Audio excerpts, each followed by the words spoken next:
Imagine viver em um país onde dizer a verdade pode te transformar em inimigo do poder, onde uma única frase escrita é capaz de destruir reputações e custar vidas. Hoje, você vai conhecer a história de um homem que recebeu um título de nobreza, mas nunca aceitou se comportar como um nobre obediente. Essa é a história do Barão de Grão-Mogol, um personagem real, incômodo e quase apagado da memória do Brasil. No início do século XIX, em uma região isolada de Minas Gerais, nasceu Joaquim Felício dos Santos. Ele não veio de família poderosa, não herdou fortuna e não tinha proteção política.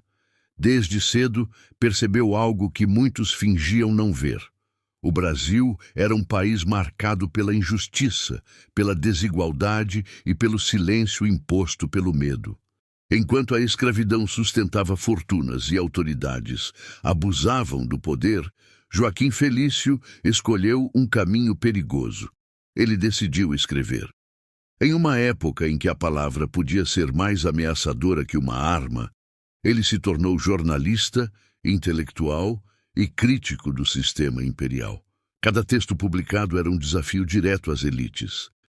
Ele denunciava corrupção, atacava abusos de autoridade e expunha a hipocrisia de um império que se dizia civilizado, mas vivia de privilégios. Joaquim Felício não recuava, não suavizava suas críticas e não se escondia. Isso o transformou em um homem temido, vigiado e cada vez mais isolado politicamente. Mesmo assim, o império lhe concedeu um título de nobreza. Joaquim Felício tornou-se o Barão de Grão-Mogol. Para muitos, isso seria o fim das críticas. Mas aconteceu o oposto. O título não o calou.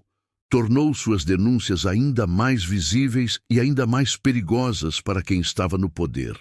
A partir daí, a perseguição se intensificou. Antigos aliados se afastaram, portas se fecharam e o silêncio começou a cercá-lo.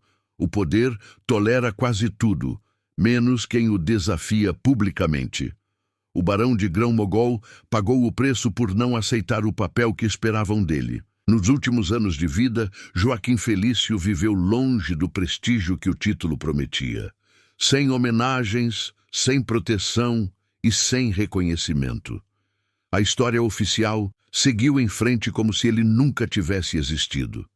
Mas suas ideias permaneceram, resistindo ao tempo e ao esquecimento. A história do Barão de Grão-Mogol nos deixa uma pergunta incômoda.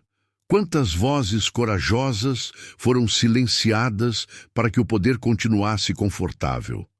Talvez ele não tenha vencido em vida, mas venceu algo ainda maior.